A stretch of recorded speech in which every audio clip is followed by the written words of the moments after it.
In the early 21st century, magic reawakened on Earth, and alongside it a new human race with orcs, elves, trolls, dwarves, and others. Humanity became meta-humanity. As technology proliferated and greatly advanced in the awakened world, global megacorporations seized ever more power, becoming de facto states with their own laws, courts, and armed forces. The corporations attempt to control all aspects of modern life. This has led to a vast and complex criminal underground which works for and against corporate interests. The independent career criminals who do what others can't or won't are called Shadowrunners. The year is 2101. Welcome to Fun City.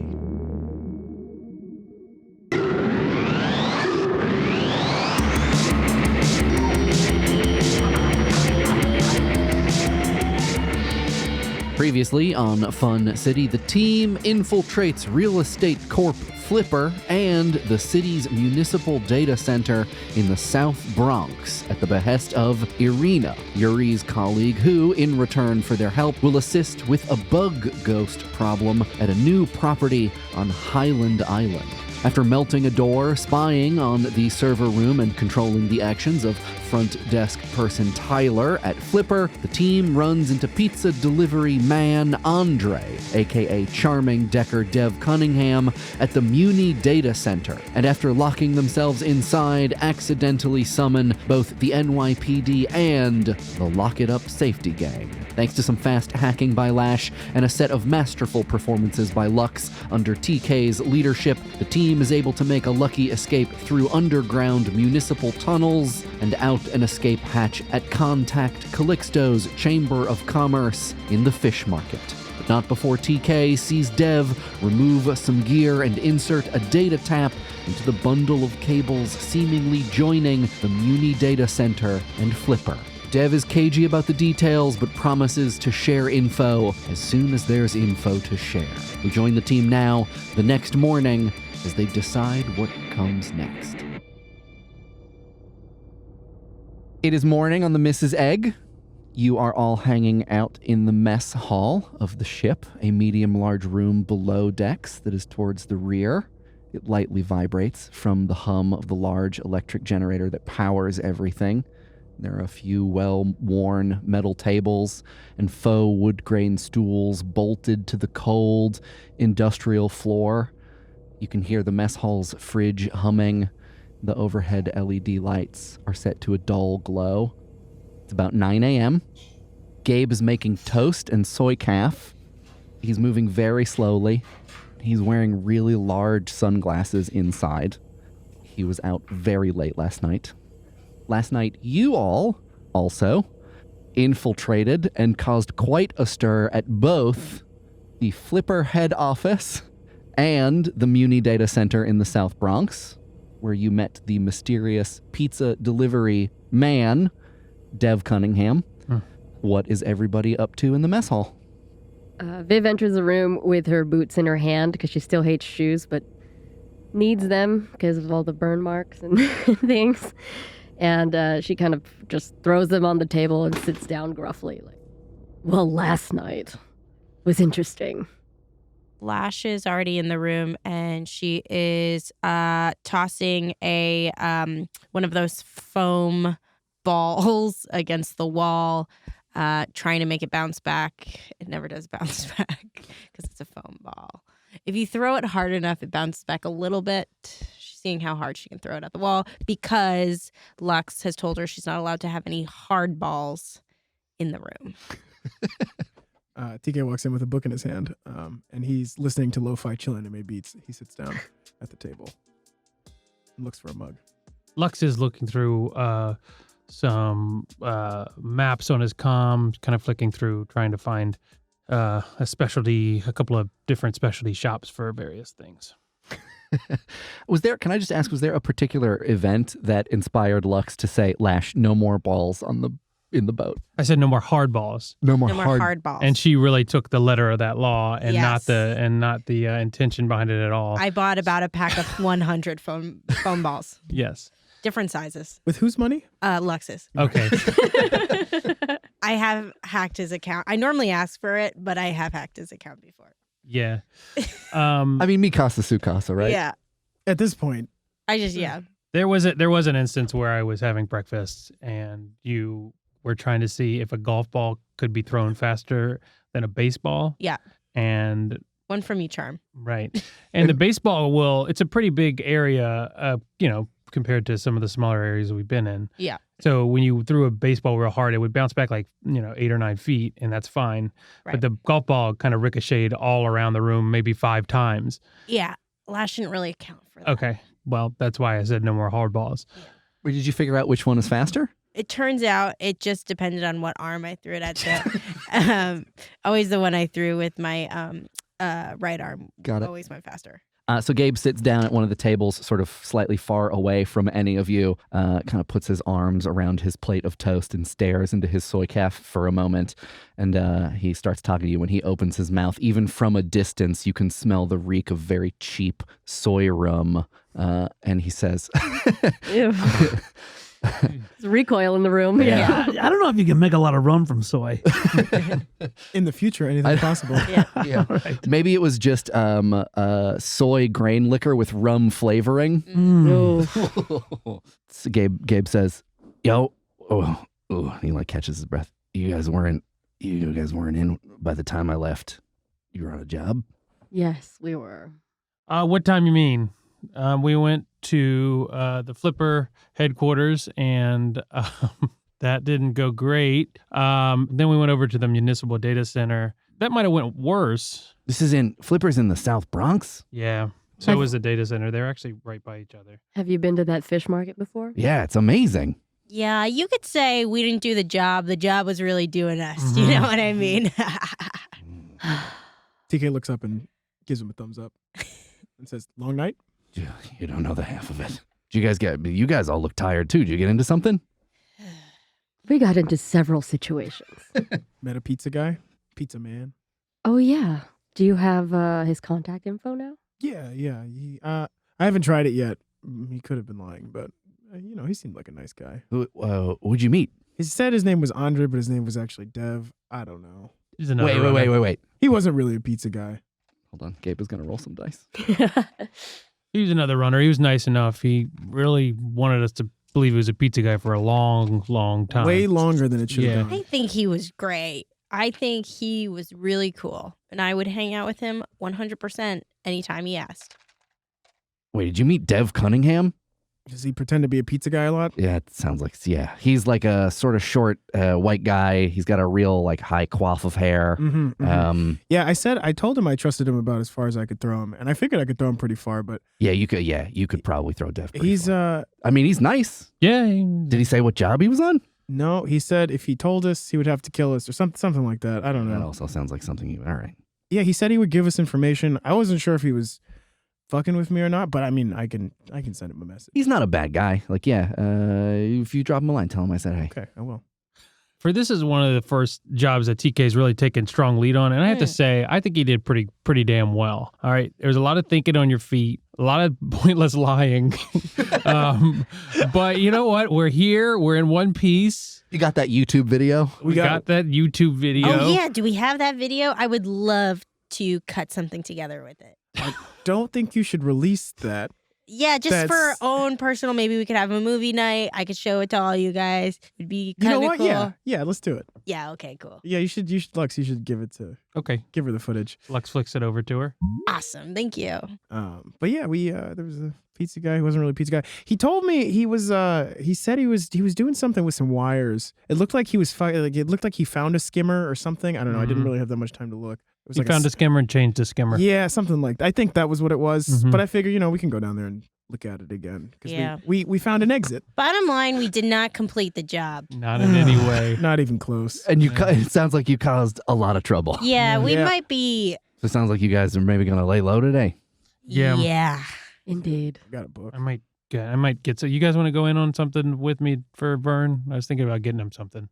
Like what? Oh, I would love to go in. I don't know. I'm doing some research. You got to cover my ass. Okay, I am course. out of money. I got into a little situation. No, we were there. It was in- during a job that you got yeah. distracted Gabe, and don't lost in the all air of your money hockey again. room, and yeah. Gabe, don't ask. You can see he's like sort of raises his hand a little bit and then just puts it down like it's not worth it. He's like, and then he says, "Yeah, I mean, I think I'm gonna just hang out on the boat and like." Yeah, you seem like you had a rough night, Gabe. What'd you do? I just drank a lot. I drank much more than I should have. I know, but what was the occasion? Thursday. Oh, Thursday. God, I love Thursday. Yeah, Thirsty. I think I'm just gonna do some work on Artemis. I might do a little bit of work on the engines. I've been putting that off. Yeah, I forgot that this thing should move. Yeah, someday. Yeah. It's taken a while. There's a lot wrong with it, but yeah, today I might. We'll see. I'll throw some tools at it and see if I can get some stuff working. Speaking of Artemis, what time are the Urban Brawl games today?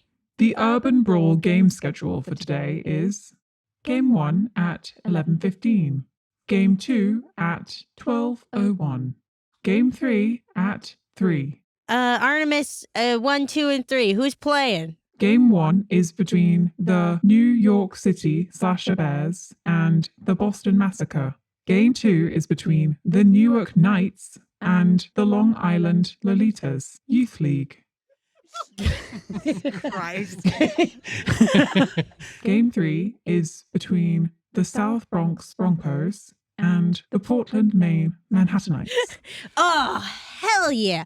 There's a New York Slasher Bears game today. I freaking knew it. I can feel it. With a Slasher Bears play, I feel like I can feel it in my heart. Didn't we set up a reminder for you, like whatever they were playing? I feel like, didn't you do that with Artemis? Oh, Alert!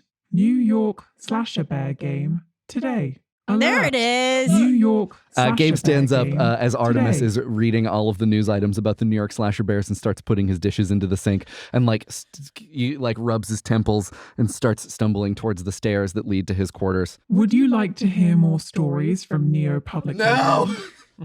And he says, "I'm gonna go take a nap for a little bit. Whatever you kids get up to, you have fun. Feel Lash, better. enjoy the game." Oh, thanks. Drink some water. And he goes away. You guys are alone in the mess hall of the Mrs. Egg. What do you want to do with your day? Lux wants to go and speak with Verne. It has been a long enough time for him to be sure that Odina will not be messing with him. Upon the completion of that task, we were told we would be let in and we would get some information about the people who were being messed with by Evo. And so I'm going to go and talk to him about that. I'm also going to thank him for saving our butts. On the way there, I'd like to stop and get him a little gift. Okay. I send him a little message saying, "Hey, I'd love to stop by and see you today. And thank you for helping us so much. What's going on?" Oh, hey, yeah. Good news, bad news. I'm not working at the office today. I'm working from home. But actually, that makes it easier to just drop in. So come on by. Okay, I'll do that. Can you send me your address? Yes. Okay, great. We of course have his address and we've been in his apartment, but I'm not going to tell him that. So I say, okay, great. I'll be by in a couple hours. Yeah, it's fine. Okay, great. Let me know if you need me to pick up anything for you. I do not Okay. need you to pick up anything, but thank you for asking. Hey, just don't get, in trouble with the cops on the way. Okay. Okay. Okay. That's All right. fair. That's fair. All right. See you in a bit. It is no bad news, right? No bad news. None. Danke. Okay. Danka. Bongo. Let's go. Sorry, you didn't say that.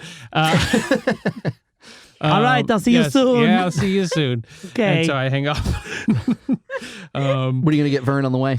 I have been looking for presents. I didn't think the group was that happy to go in on something with me, and I'm not. Get him No. a big clock. Lash was very in. Lash was very big, and Like, bigger get than the whole him a time. huge grandfather clock. What's the Yeah. dumbest gift you can get? Oh, get a cuckoo clock. Another player piano. And when you show up with it, be like, "I didn't know that you had Yeah. one." Oh and my then you gosh. will have convinced him that you have never I've been never in his been. apartment. Well, That technically, seems I like haven't. it's thinking too hard. That's true. So what I did find, and maybe I have to roll for this, let me know if I do, Mike. I did find a really nice little shop that sells a specialty Bavarian mini village things. So little houses and roads and everything you would need to make a little village. So I go by that place on the way to Verne's. It's called a little teeny bit of Bavaria.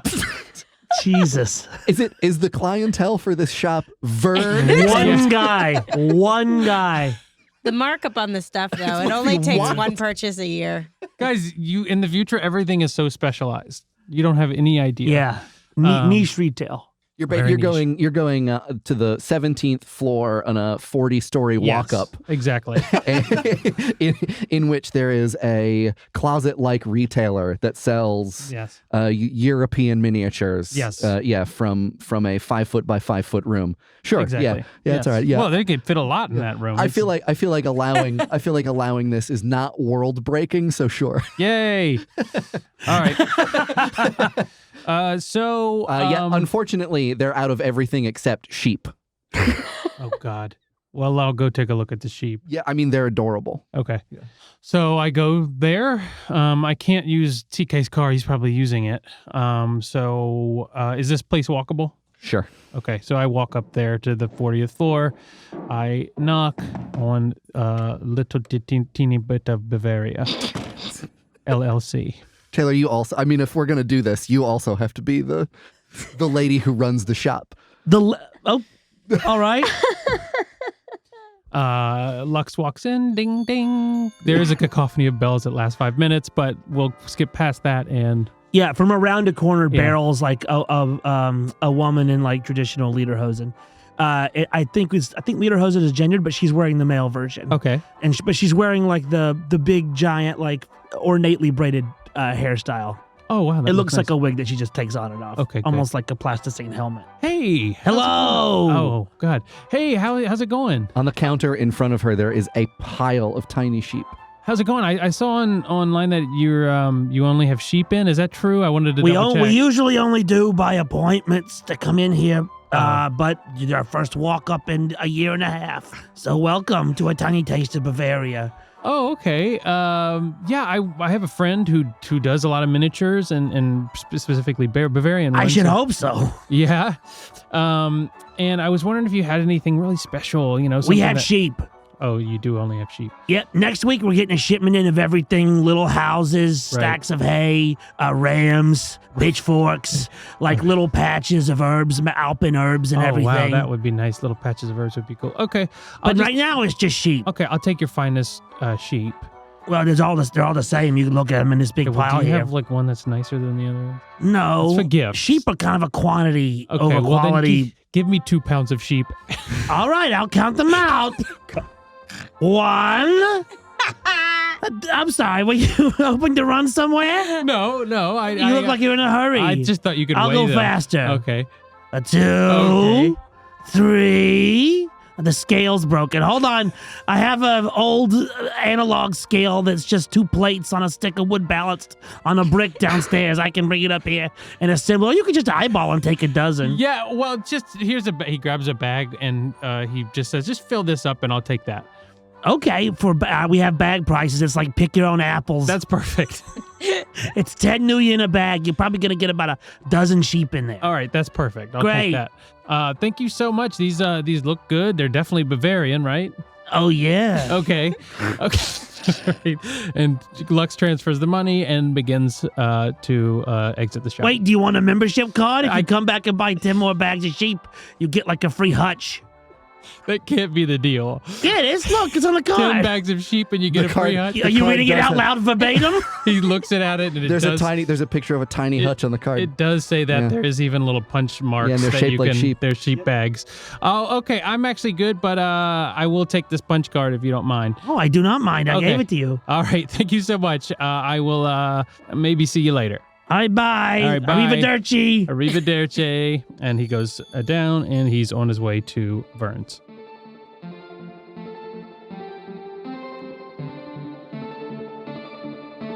Hey gang, Nick here to tell you about Fun City's Patreon. With Fun City's Patreon, the world is essentially your oyster. You get access to our Discord, to Fun Chatty, a show where the crew talks about the show Fun City, as well as lots of extra Bone Cone bonus content, if you didn't know. For example, we just watched the movie Strange Days, kind of a weird 90s cyberpunky thriller that I didn't really like, that other people did, though, so, pick a side. Lots of stuff. We play other weird games and do other crazy stuff. Get in there.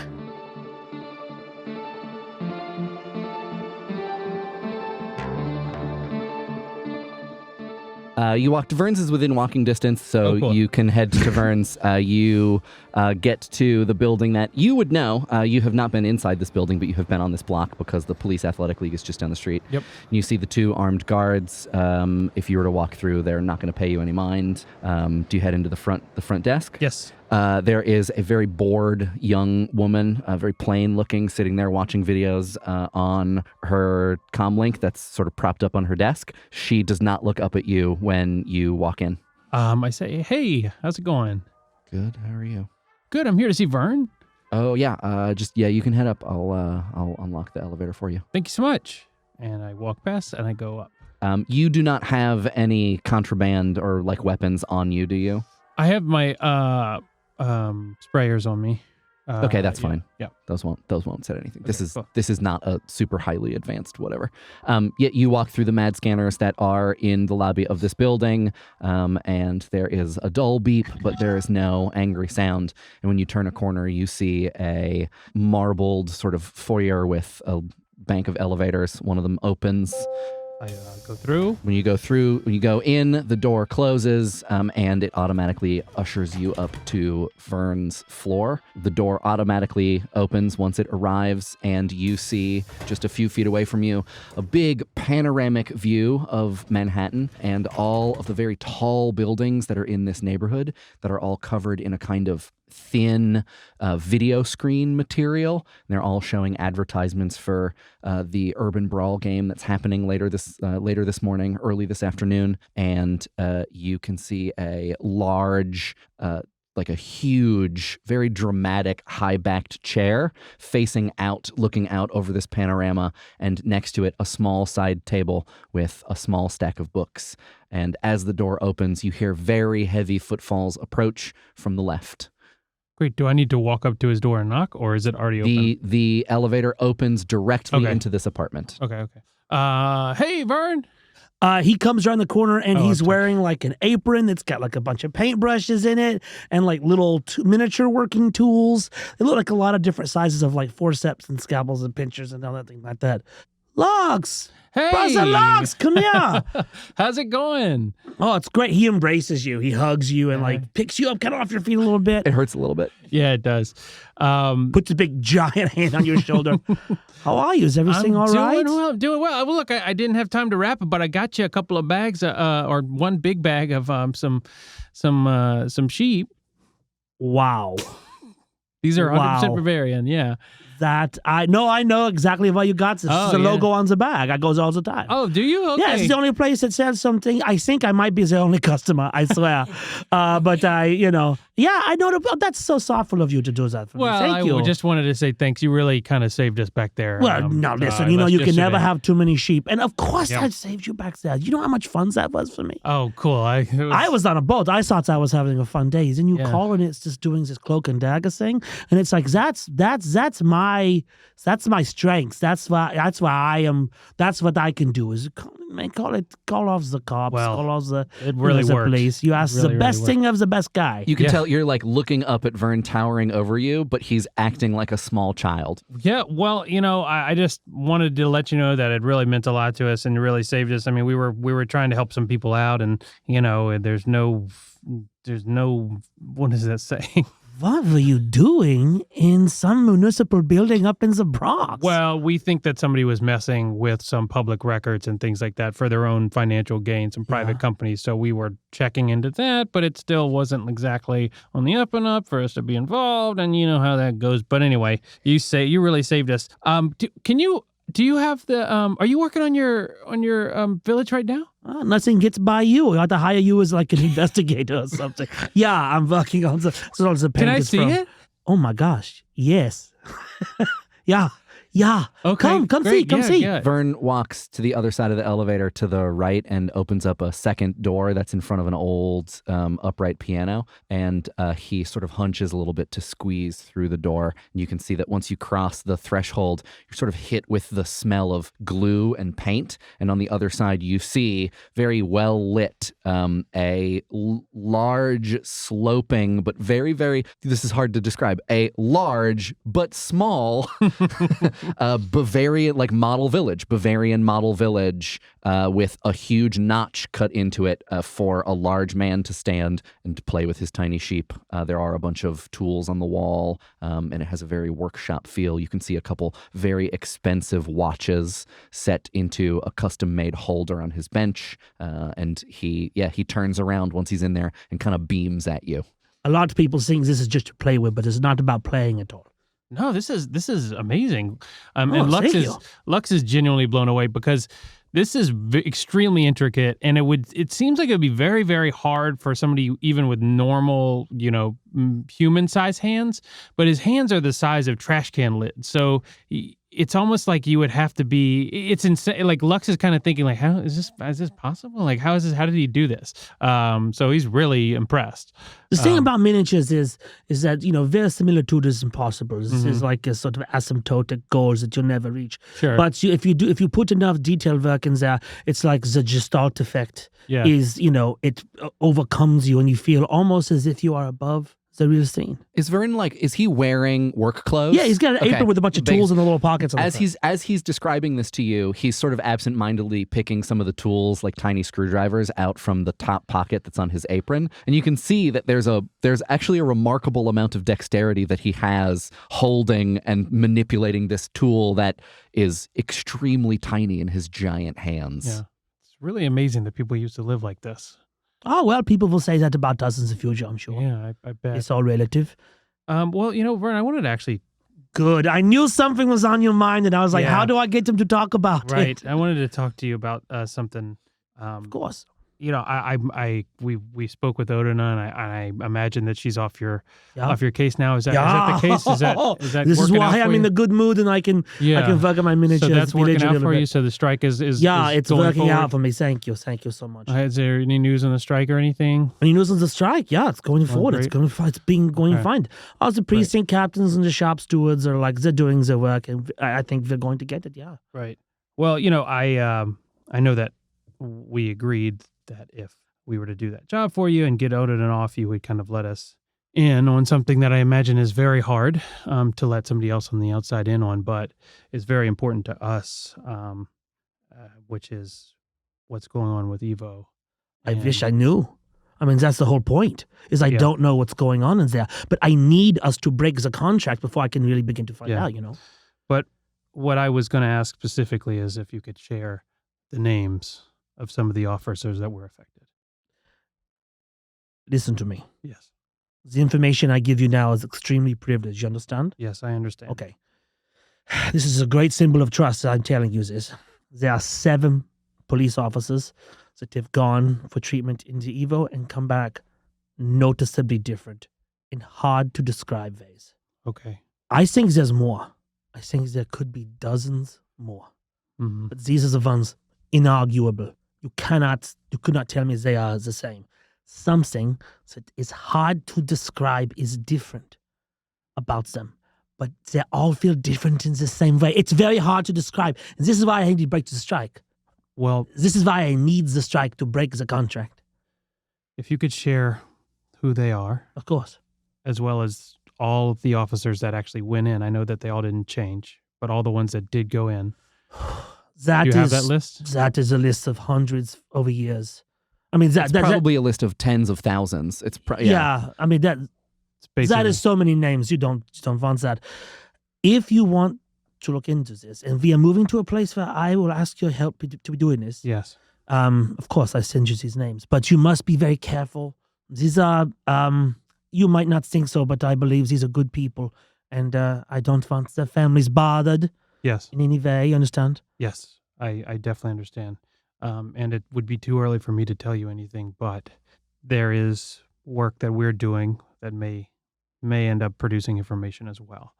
So I want you to know that I'm going to treat these names with the highest level of caution and security. And you've given us a lot. We can do some work in finding out at least the beginnings of what may be going on. He puts his hand on your shoulder again, only this time there's more pressure. Yeah. And you can kind of feel that he's gripping you. And you're suddenly very aware of the physical difference between you. And he says, if you were to tip off Evo, Yes. Zeviva, onto what's going on, before I am ready to move on them, that would be very bad, Lux. Yes. You understand? I do understand. Okay, good. Looking at this village, everything feels very cozy and homely, and I lost that in my life. You grew up in a village? No. And I'm just saying this because I think Evo was connected, and I think this is connected. And so I want you to know this is personal for me. This isn't for money. This isn't regular shadow money, shadow running shit. You could trust us. I believe I can trust you. All right. Well, thank you so much. And Lux sees that the information on those officers was sent to him. Yeah. Verne sees that you're kind of you've said your piece and that you're ready to go, and so he puts the tools he had in his hand on his little work table, and sort of puts his hand on your back and leads you out, like back towards the front door. And he says, "I think we are going to win. Lux, you, your friends, me, the Union, who knows who else has been victimized by these people. I think we are going to win. But Lux, remember." Revenge, all these things, they get in the way. Put clouds in front of your eyes. You're not see clear. See clear. Okay, you go get them. You go get them, Tiger. And he takes out his comm link and he mashes a few buttons, and then you get an alert on your comm that has a list of 7 names. Lux touches a little area near his temple, and his sunglasses fly up in front of his eyes and says, "I always see clear." Yeah. That cost you an edge.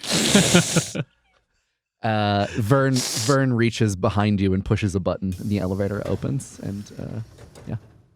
It was worth an edge.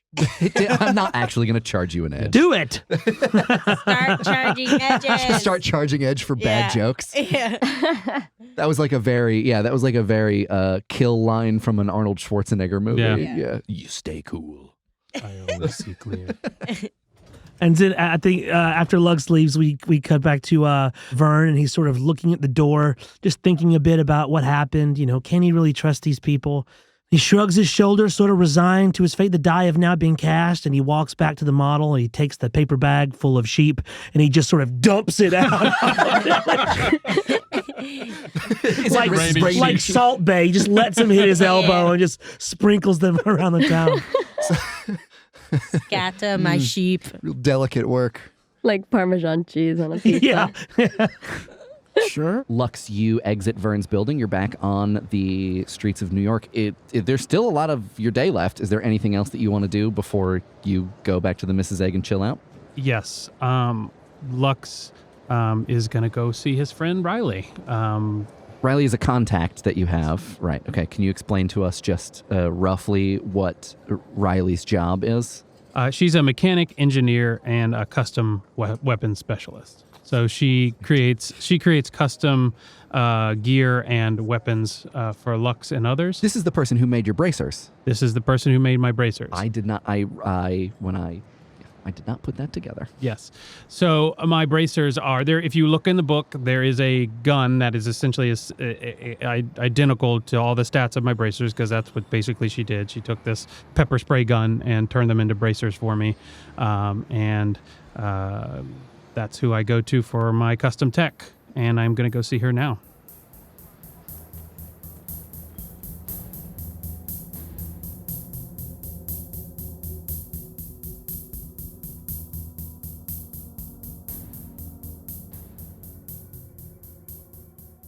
Riley's apartment is on the Lower East Side of Manhattan, which has retained some of its pre-cataclysm charm, though thanks in no small part to the huge amount of resources needed to painstakingly recreate every bad piece of graffiti and all of the shallow corners that smell of pee. The door to her place is next to a bar that's called Dark Entries, which is made to look like a kind of gothy wine cellar, complete with French limestone actually shipped in from Europe. The front windows are completely blacked out, and even though it's early afternoon, you can hear extremely loud bass music thumping from the other side of what must be at least 3 feet of solid rock. And you would know that this is like, you visited Riley a bunch of times. You would know that this is kind of like part of the cover, that like her place is just in a spot where it's hard to hear what's going on. She lives in a very loud neighborhood where there's a lot happening. She lives somewhere above this bar. There's like a little intercom on her front door. You can buzz her apartment. I buzz her. Yeah, she buzzes you in.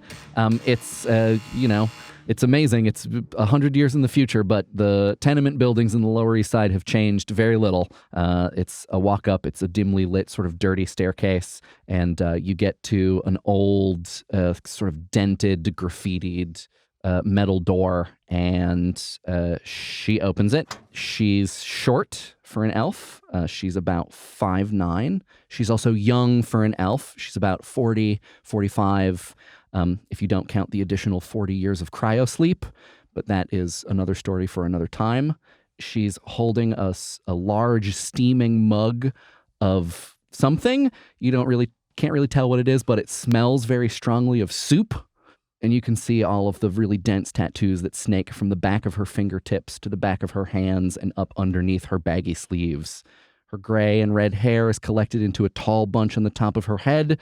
She gives you a very mischievous look and she says, "Lux, to what do I owe the pleasure?"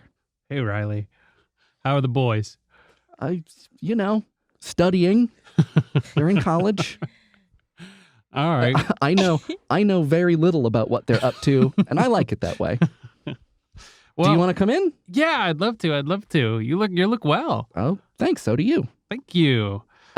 She leads you into her apartment, which is very small and extremely cluttered. There are books and trinkets piled everywhere on every surface. The furniture is very old and worn, and the walls are covered in so much artwork that you can barely see the dull green-gray paint that's underneath. She clears a seat for you at the kitchen table by picking up a pile of art monographs and moves it onto the kitchen counter. She sort of like dusts it off with a hand. You can actually see some dust rise as she does this.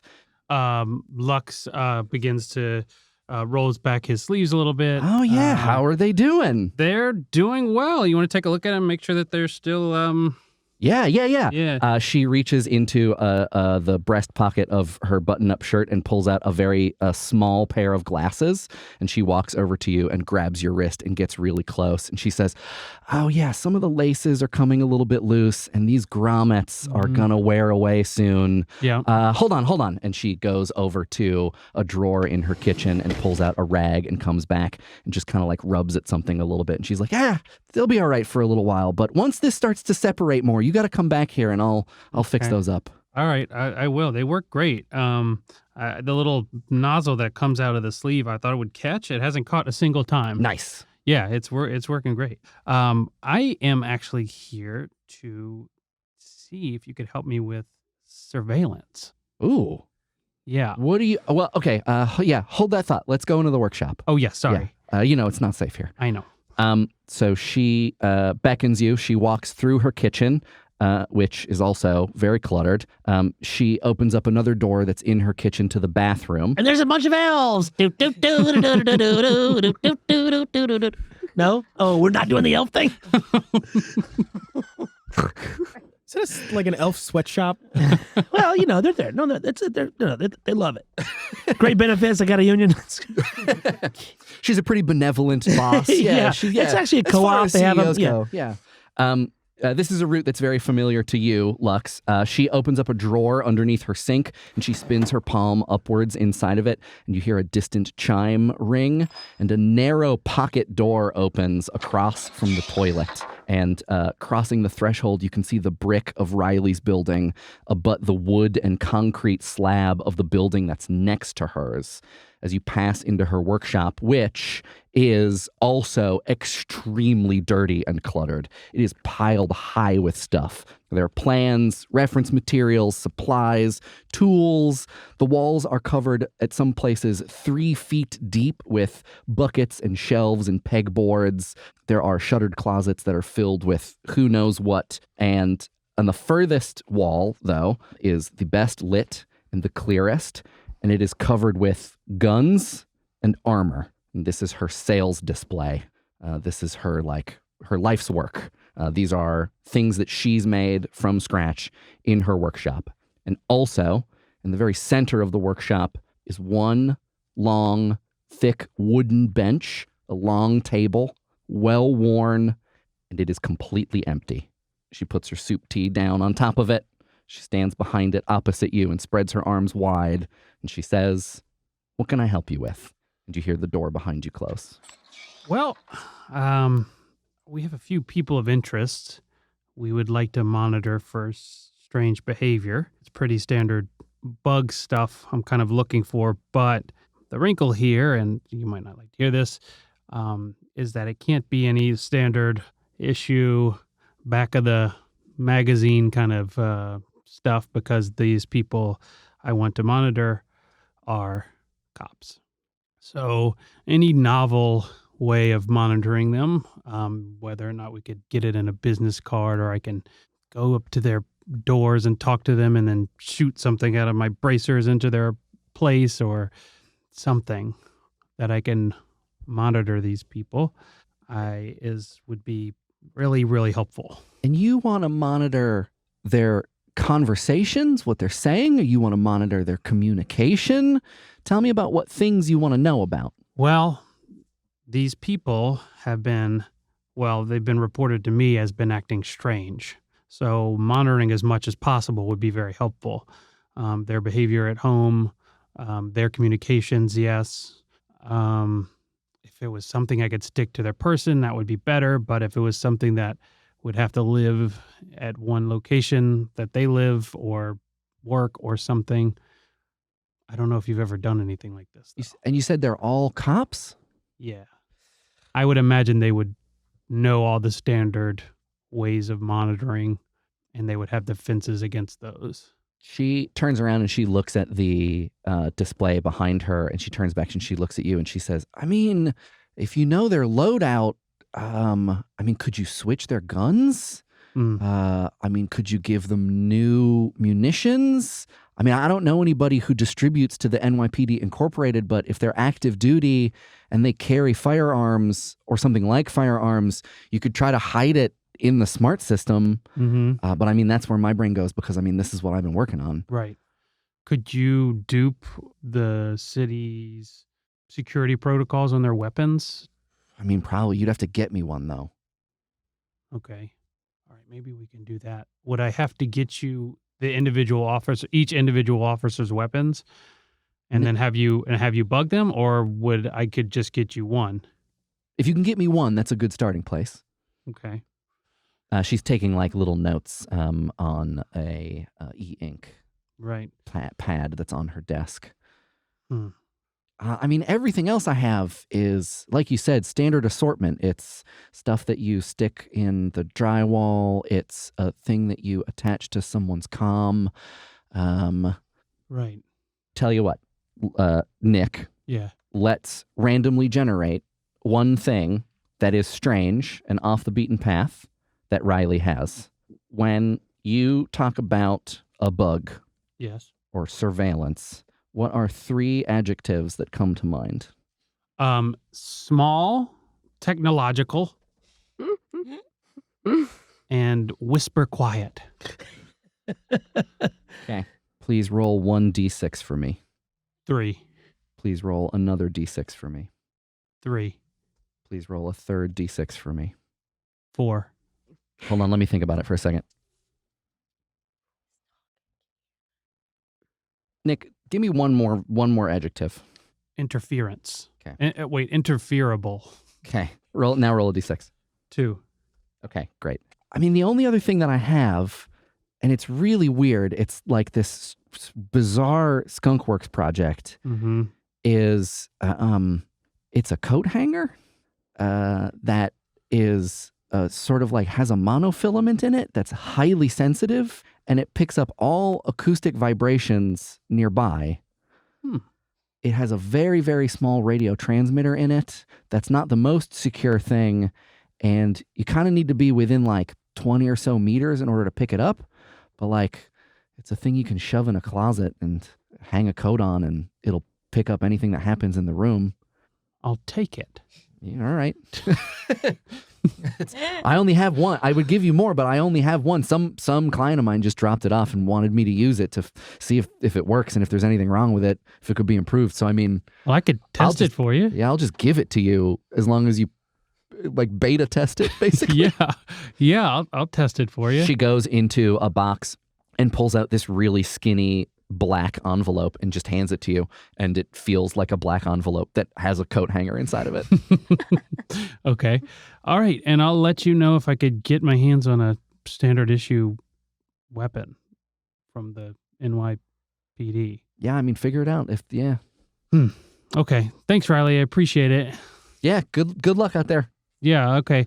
I'll try not to break this whole coat hanger. I mean, to be fair, though, if you do break it, that is a point of data. That You're right. They need to make a stronger coat hanger. That is a point of data that Jaren can use to make a better design in the next show. Don't break it on purpose. I won't. Okay. All right. Well, cool. Well, give my love to the boys, and I will let you know regarding the weapon. All right. Sounds good. And she starts walking with you out through the pocket door, and you cross back into her bathroom, her kitchen, and her living room. She opens the front door for you. And Lux heads out and starts thinking about what he can do with a really good coat hanger. Extremely sensitive coat hanger.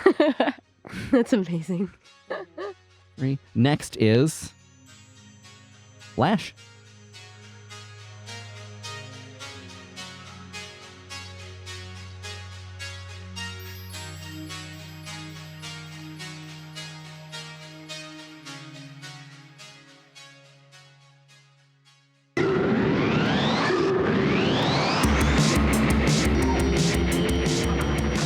You are now leaving Fun City. The team's day off will continue tomorrow morning with Lash. Thank you for listening. If you want to support the show, get access to bonus one-off episodes, our bi-weekly post-episode chat show Fun Chatty, and our Discord, head on over to patreon.com/Fun City Ventures. And of course, thanks to all of our current patrons for help keeping this ship afloat. We'd also love it if you told your pals about the show, shared it on social media, drew us some fan art, gave us a rating on iTunes, or just came by to say hey on Twitter.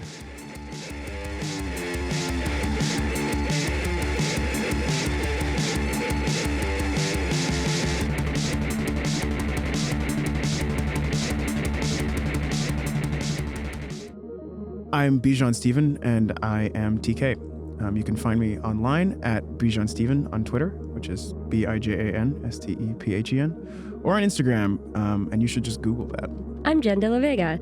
I am Viv. You can find me online at Randwiches. That's the word sandwiches, but just replace the S with an R. This is Nick Guercio. I play Lux Scythe. You can find me on Twitter at NGUERSH, and Instagram at NGuercio, GUERCIO. This is Shannon Odell. I play Lash Goodbog. You can find me on Instagram and Twitter at Shodell, SHODELL. This is Taylor Moore, and I play all the bad boys. I'm at taylor.biz. My name is Mike Rugnetta. I am your GM. You can find me on Twitter and Instagram at Mike Rugnetta. You can find the show on Twitter and Instagram at Fun City Ventures. Fun City was recorded at Fortunate Horse in beautiful Greenpoint, Brooklyn. It was produced, edited, and sound designed by me, Mike Rugnetta. See Pixlriffs, DJ The Late Show at Dark Entries, 2 a.m. on Saturdays. Fun City's music is by Sam Tyndall. Our art is by Tess Stone. Our Discord mods are Olivia Goulin, Kit, and Kestrel, and the voice of Artemis is Molly Templeton.